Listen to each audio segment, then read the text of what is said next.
അതെന്ത് പോക്കാമോളെ, ചേട്ടൻ ഇവിടെ ഇങ്ങനെ നിൽക്കുന്ന കണ്ടില്ലേ? കൈവിട്, നന്ദ ദേഷ്യത്തോടെ പറഞ്ഞു.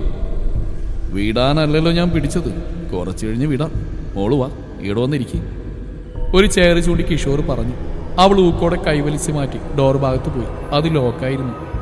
അവൾ ഞെട്ടലോടെ അവനെ നോക്കി കഥ തുറക്കാൻ പോയത് കിഷോർ അവിടെ കൈകൾ പിടിച്ചു വെച്ച്. അത് തുറക്കാം, സമയാവട്ടെ. നന്ദ അലറി വിളിക്കാൻ പോയതും അവനവിടെ വാമർത്തി പിടിച്ച്. കുറച്ചു നേരം കഴിഞ്ഞു വാതിൽ കൊട്ടിയേട്ടതും കിഷോർ ഒരു പുഞ്ചിരിയോടെ മുടിയിൽ കൈകൾ കോർത്ത് വലിച്ച് ഷർട്ടിന്റെ 2 ബട്ടൺസ് തുറന്ന് അവൾ നോക്കി കണ്ണിറുക്കി കാണിച്ച ശേഷം കഥക് തുറന്നു. നന്ദ എല്ലാം കണ്ട് പകച്ചു നിന്നു. ഡോർ തുറന്നു. കണ്ട കാഴ്ചയിൽ നന്ദ ഞെട്ടിത്തരിച്ചു. കോളേജിലെ സാറുമാരും കുറെ സ്റ്റുഡൻസും അവിടെ നിൽപ്പുണ്ടായിരുന്നു. What's going on here? Principal അലറി ചോദിച്ചു. രാവിലെ വീട്ടിൽ നിന്ന് ഒരുങ്ങിക്കെട്ടി വരും, ബാക്കിയുള്ള പിള്ളേരെ കൂടി വഴിയേറ്റിക്കാൻ. നിനക്ക് കോളേജിൽ മാത്രമേ നിനക്ക് സ്ഥലം കിട്ടിയുള്ളൂ, അതെങ്ങനെയാ? നല്ല അച്ഛനും നമുക്ക് പിറക്കണം. പൂജ വെറുപ്പോടെ നന്ദയെ കുത്തിപ്പിടിച്ചുകൊണ്ട് പറഞ്ഞു. ഞാനൊരു തെറ്റും ചെയ്തിട്ടില്ല മാഡം.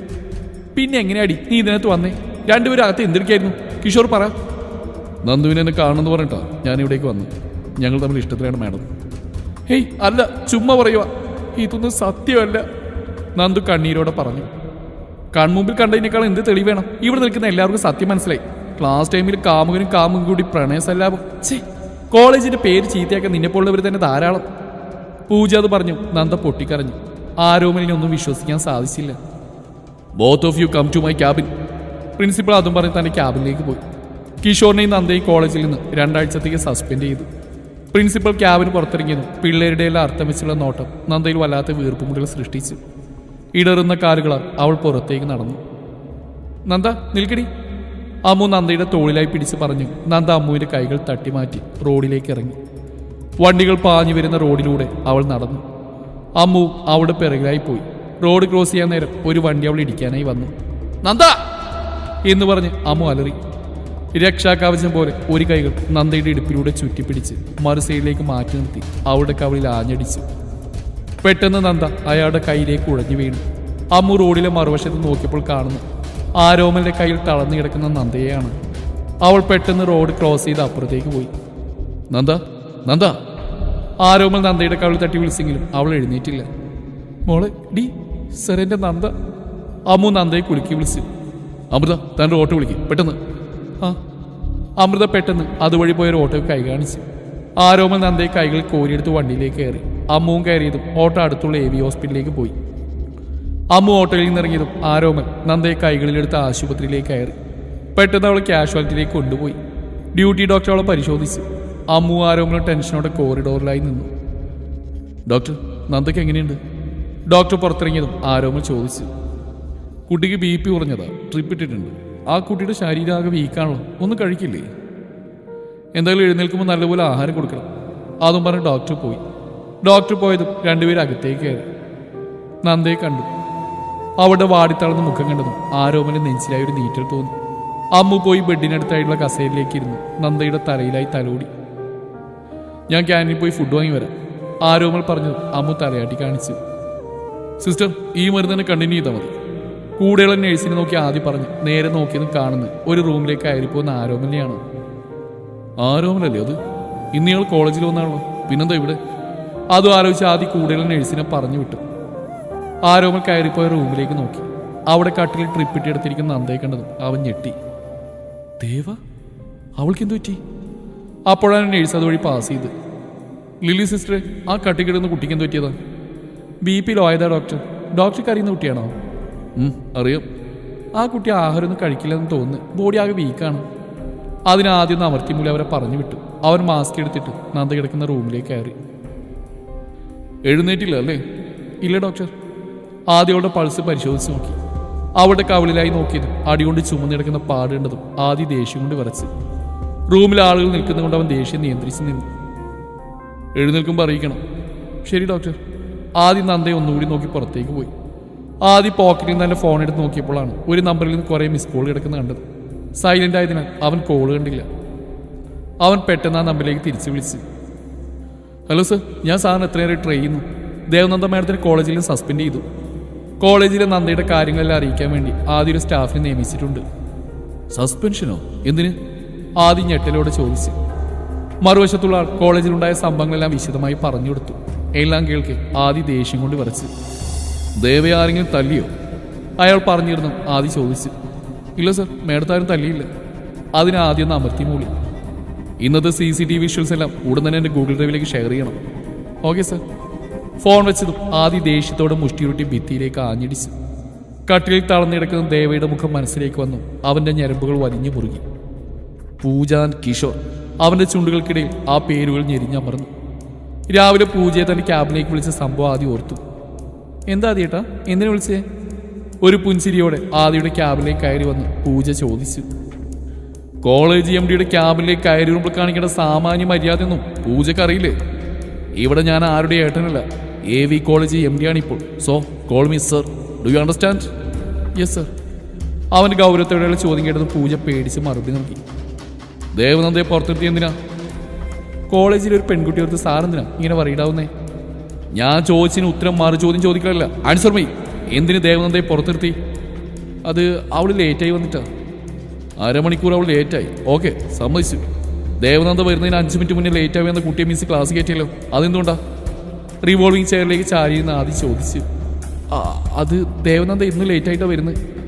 കള്ളം പറയുമ്പോൾ കോളേജിലെ MDയോടാണ് പറയുന്നത് ഓർമ്മ വേണം. CCTV നോക്കി എനിക്ക് സത്യം മനസ്സിലാവും.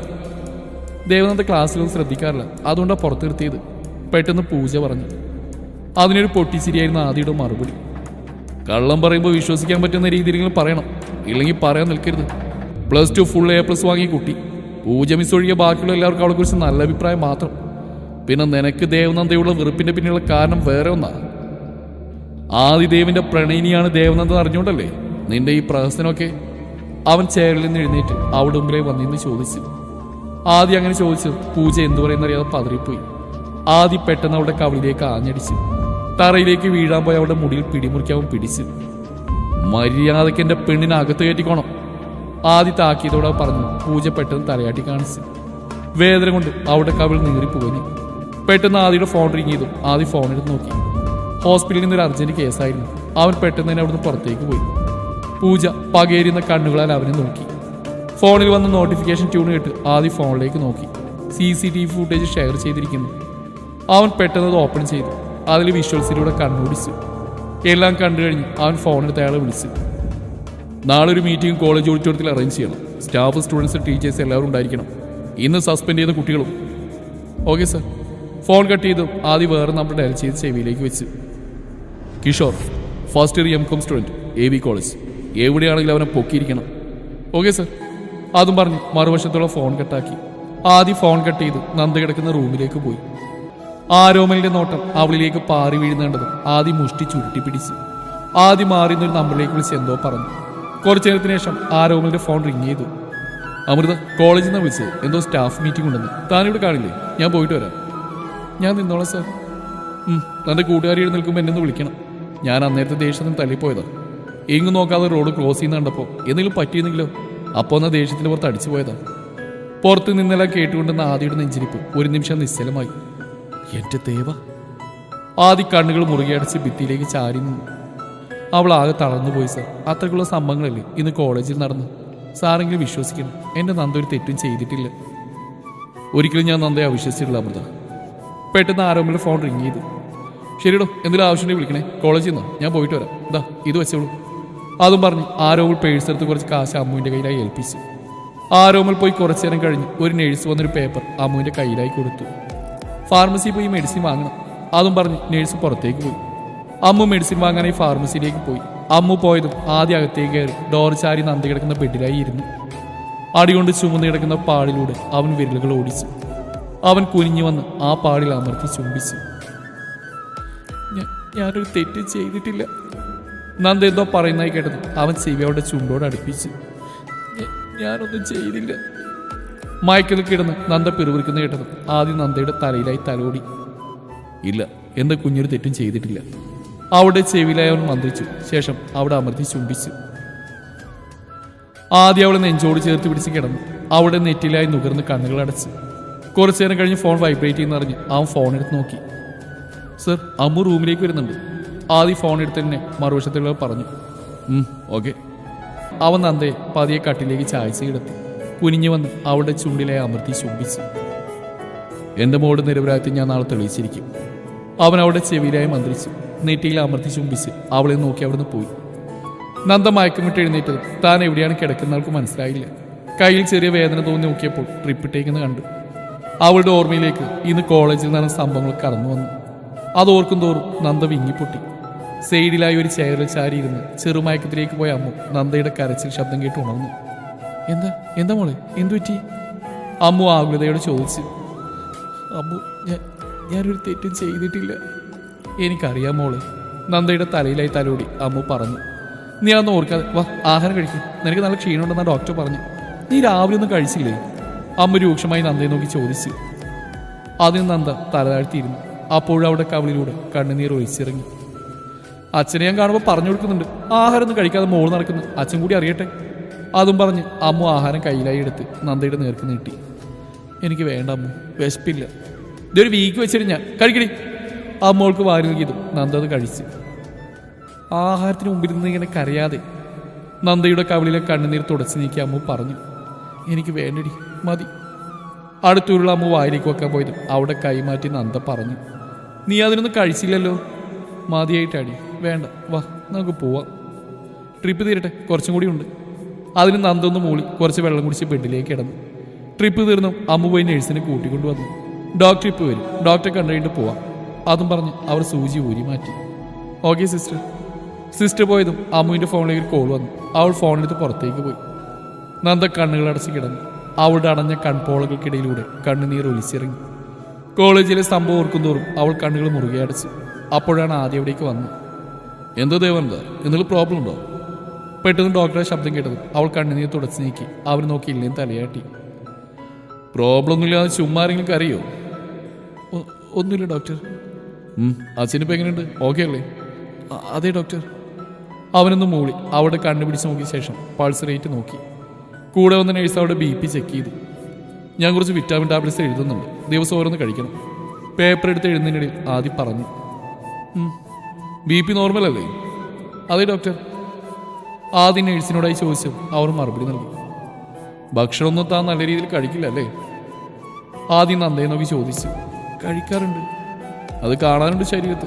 ആഹാരമൊക്കെ സമയാസമയത്ത് കഴിക്കണം. മൂളിയാ പോരാ, കഴിക്കണം, കേട്ടല്ലോ? കേട്ടു. അപ്പോഴേക്കും അമ്മയിലേക്ക് വന്നു. ആ, കൂട്ടുകാരി വന്നല്ലേ? അപ്പോൾ പറഞ്ഞ പോലെ എല്ലാം ചെയ്യണം. ആഹാരമൊക്കെ കഴിക്കാതിരുന്നാലേ ഇങ്ങനെ കിടന്നു പോകും. കഞ്ഞിവെള്ളം, നാരങ്ങ വെള്ളം അതിലൊക്കെ ഉപ്പിട്ട് കുടിക്കണം. നല്ല രീതിയിൽ ആഹാരം കഴിക്കണം കേട്ടോ. നന്ദ എല്ലാത്തിനും മൂടി കുറച്ച് നിർദ്ദേശങ്ങൾ കൊടുത്ത് ആദ്യം ഇവിടുന്ന് പോയി. ഡോക്ടർ ആൾ കൊള്ളാം അല്ലേ? മാസ്ക് ഇട്ടുകൊണ്ട് മുഖം കാണാൻ പറ്റിയില്ല, അമ്മു നിരാശയോടെ പറഞ്ഞു. അതിന് നന്ദയൊന്നും മൂളിയതല്ലാതെ മറുപടി പറഞ്ഞില്ല. ഡി, എന്നെ ആരോമൽ സാറാണ് വിളിച്ചത്. നാളെ കോളേജിൽ എന്തോ മീറ്റിംഗ് ഉണ്ടെന്ന്. എല്ലാവരും കമ്പൽസറി അറ്റൻഡ് ചെയ്യണം. നീയും വരണമെന്ന് പറഞ്ഞു. ഞാനിനി കോളേജിലേക്കില്ല. അപ്പം നിന്റെ പഠിപ്പൊക്കെ? എനിക്കറിയില്ല. നീ വരാതിരുന്ന എല്ലാവരും നിന്റെ ഭാഗത്താണ് തെറ്റെന്നുള്ള ചിന്തിക്കും. നമ്മളൊരു തെറ്റും ചെയ്തില്ലെങ്കിൽ മറ്റുള്ളവർ എന്തിനു പേടിക്കണം? നിന്റെ അച്ഛൻ്റെ ഏറ്റവും വലിയ ആഗ്രഹമല്ലേ നീ പഠിച്ചൊരു ജോലി വാങ്ങുന്നത്? എനിക്ക് കഴിയില്ല അമ്മു, എന്നെ എല്ലാവരും ചീത്ത കുട്ടിയായിട്ടല്ലേ കാണും. അതും പറഞ്ഞവൾ വിങ്ങിപ്പൊട്ടി. അമ്മു നന്ദയെ ചേർത്ത് പിടിച്ച് ആശ്വസിപ്പിച്ചു. വീട്ടിലിരുന്ന് അച്ഛൻ ചോദിക്കില്ലേടി, നീ അച്ഛനെ ടെൻഷൻ കൊടുക്കില്ലേ? ആരെങ്കിലും എന്തെങ്കിലും പറയുകയാണെങ്കിൽ ഞാൻ നോക്കിക്കോളാം. നിനക്ക് ഞാനുണ്ടല്ലോ, നീ നാളെ വരണം. പുറത്തുനിന്നെല്ലാം കേട്ട ആദ്യം നന്ദയുടെ അവസ്ഥ കണ്ട് ദേഷ്യം കൊണ്ട് വരച്ചു. അവൻ്റെ ഫോൺ റിങ് ചെയ്ത് കേട്ട് ആദ്യം ഫോൺ എടുത്ത് നോക്കി. സർ, അവനെ കിട്ടി, നമ്മുടെ സ്ഥിരം പ്ലേസിൽ കൊണ്ടുവന്നിട്ടുണ്ട്. ഓക്കെ, ഞാൻ ഉടനെ വരാം. ശരി സാർ. ആദ്യം അവിടെ നേരെ പോയതൊരു പഴയ കെട്ടിടത്തിലേക്കായിരുന്നു. ഒരു റൂമിൻ്റെ ഡോർ തുറന്നു. ചെയറിൽ കെട്ടിയിട്ടേക്കുന്ന കിഷോർ കണ്ണുകൾ തുറന്നു. ആരാടാ നീ? അഴിച്ചുവിടാൻ മാറി. മുഖം മറച്ചു വന്ന ആദ്യം നോക്കി കിഷോർ അലറി. ഹാ, വിടാ മോനെ, ഒന്നടങ്ങ്. അത് പറഞ്ഞ് ആദ്യം അവന് ചുറ്റും നടന്നു. അപ്പൊ മോനെ കിഷോറെ, ഇന്ന് കോളേജിൽ നടന്ന സംഭവത്തിന്റെ തിരക്കഥാകൃത്ത് ആരാണ്? കിഷോറിന്റെ തോളിലായി പിടിമുറുക്കി ആദ്യം ചോദിച്ചു. താൻ എന്തൊക്കെയായി ചോദിക്കുന്നത്? എനിക്കൊന്നും മനസ്സിലാവുന്നില്ല. നിനക്ക് മനസ്സിലായില്ല അല്ലേടാ? പെട്ടെന്ന് ആദ്യം മുന്നിലേക്കായി വന്ന് ഊക്കോട് അവനെ നെഞ്ചിലായി ചവിട്ടി. കിഷോർ കസേരയടക്കം തറയിലേക്ക് തെറിച്ചു വീണു. മര്യാദക്ക് സത്യം പറയുന്നത് നിനക്ക് നല്ലത്. ആര് പറഞ്ഞിട്ടാ നീ ഇന്ന് കോളേജിൽ അങ്ങനെയൊക്കെ ചെയ്തു കൂട്ടിയത്? ആരും പറഞ്ഞില്ല. അപ്പൊ സത്യം പറയാൻ ഉദ്ദേശമില്ലല്ലേ? Okay, 1 minute. ആദ്യം ഫോൺ എടുത്തൊരു വീഡിയോ ഓപ്പൺ ചെയ്ത് അവൻ്റെ നേരെയാക്കി. അരുണിന്റെ കയ്യിലേക്ക് ഒരാൾ വാൾ വീശുന്നതായിരുന്നു ആ വീഡിയോ. അത് കണ്ടതും കിഷോർ ഭയം കൊണ്ട് വിറച്ചു. ആദ്യം അവൻ ഞെട്ടലോടെ നോക്കി. എല്ലാം കണ്ടല്ലോ, ആളെ മനസ്സിലായി കാണുമല്ലോ. നിന്റെ കൂട്ടുകാരൻ അരുണാണ്. അവൻ്റെ അവസ്ഥ എന്താണെന്ന് അറിയാമല്ലോ. എൻ്റെ ദേവയുടെ കയ്യിൽ പിടിച്ചതിനാ അവൻ ഈ അവസ്ഥയിൽ കിടക്കുന്നത്. അപ്പൊ ഇന്ന് കോളേജിൽ വെച്ച് അവളെ അപമാനിക്കാൻ ശ്രമിച്ച നിന്നെ ഞാൻ വെറുതെ വിടുന്ന നീ കരുതുന്നുണ്ടോ? എന്നൊന്നും ചെയ്യരുത്. പൂജ വേണം പറഞ്ഞിട്ടാ ഞാൻ അങ്ങനെ ചെയ്ത്. അവളെ എന്തു പറഞ്ഞു? കിഷോറിന്റെ ഓർമ്മകൾ കുറച്ച് മണിക്കൂർ പിന്നിലേക്ക് പോയി. കോളേജിനോട് ചേർന്നുള്ള ഇടിഞ്ഞു പൊളിയാറായ കെട്ടിടത്തിലിരുന്ന് മയക്കുമരുന്ന് കയ്യിലേക്ക് ഇഞ്ചക്ട് ചെയ്യുന്ന സമയത്താണ് പൂജയുടെ വരവ്. കിഷോർ കണ്ണടച്ചൊരു ചേരിൽ ചാരിയുന്ന കിഷോർ പൂജയുടെ വിളിയേട്ട് കണ്ണു തുറന്നു. ആ പൂജ മേഡോ, എന്താ മേഡം ഇതുവഴി? എനിക്ക് നിന്റെ ഒരു ഹെൽപ്പ് വേണം. എന്തെയോ? എന്ത് ഹെൽപ്പാ മേഡം? ദേവനന്ദയെ നിനക്ക് അറിയില്ലേ? ആ അവളറിയാത്തതായിട്ട് ആരാ ഈ കോളേജിലുള്ളത്? അത്രയ്ക്ക് നല്ല ചരക്കല്ലേ? കീഴിച്ചുകൊണ്ട് കടിച്ചിട്ടോ പറഞ്ഞു. അവളൊന്ന് ഒതുക്കണം, അതിന് നിന്റെ ഹെൽപ്പ് വേണം. അവൾ ലൈബ്രറിയിൽ ഒറ്റയ്ക്ക് ഇരിക്കും. നീ അവിടെ കയറി കഥയ്ക്ക് ലോക്ക് ചെയ്ത് കുറച്ചു നേരം ഇരിക്കണം. ഞാൻ വന്ന് ഡോർ തട്ടുമ്പോൾ തുറന്നാൽ മതി. അതെന്താ മേഡം അവളോട് ഇത്ര ദേഷ്യം? ജോലി ഇതിന് കൃത്യമായ കാശ്, കൂടുതൽ ചോദ്യമൊന്നും വേണ്ട. നിനക്ക് ചെയ്യാൻ കഴിയുമോ? നാറ്റുകേസാ. പ്രതിഫലമായിട്ട് 5 ലക്ഷം രൂപ തരാം. എങ്കിൽ ഓക്കെ മേഡം. എല്ലാം പറഞ്ഞു കഴിഞ്ഞ് അവൻ ആദ്യം നോക്കി. ആദ്യം അവനെ നോക്കി പുറത്തേക്ക് പോയി. ആദി എന്നതിൻ്റെ പ്ലാന്? ഇവനെന്ത് ചെയ്യണം? പുറത്തിറങ്ങി ആദ്യോട് അവൻ്റെ ഫ്രണ്ട് സഞ്ജയ് ചോദിച്ചു. തൽക്കാലം അവനിവിടെ കിടക്കട്ടെ. നാളെ അവൻ കോളേജിലേക്ക് വരുമ്പോൾ സത്യങ്ങൾ മണിമണിയെ പറഞ്ഞിരിക്കണം. അവൻ്റെ ദേഹത്ത് യാതൊരു മുറിവുകളും നാളെ രാവിലെ കാണരുത്. സത്യങ്ങളെല്ലാം പറഞ്ഞു കഴിഞ്ഞിട്ടേ ഉള്ളൂ അവൻ്റെ പണി. ഇനി എന്തിനാണ് വൈകിപ്പിക്കുന്നത്? നന്ദയുടെ വീട്ടിൽ പോയി ആലോചിച്ചൂടെ? ഉടനെ ആ കാര്യത്തിൽ ഞാൻ തീരുമാനം എടുക്കും.